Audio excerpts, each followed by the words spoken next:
I am the Tofu Golem. Please enjoy the video.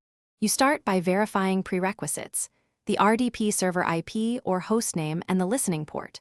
Once done, make sure you have a valid username, password, and domain when applicable. Next, open your RDP client and confirm the network route. Use ping or telnet to test reachability.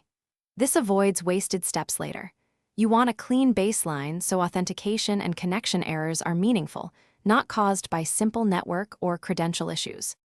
Now configure the connection. You enter the server address and port, then supply the user account details. Save as a profile if you'll reuse it. Once connected options are visible, adjust display resolution and multi-monitor settings, and enable resource redirection for drives, printers, or the clipboard. Then set security choices. Enable network-level authentication, and choose the appropriate certificate handling and encryption level so the session is finished by performing a full login and running the target application to validate behavior. Confirm redirected drives and clipboard are functioning as expected.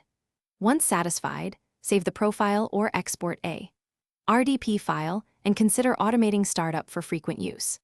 If something goes wrong, first verify the server's firewall and RDP service are active, then recheck credentials and review system event logs for authentication or session errors. That troubleshooting tip will quickly pinpoint common causes so you can restore access.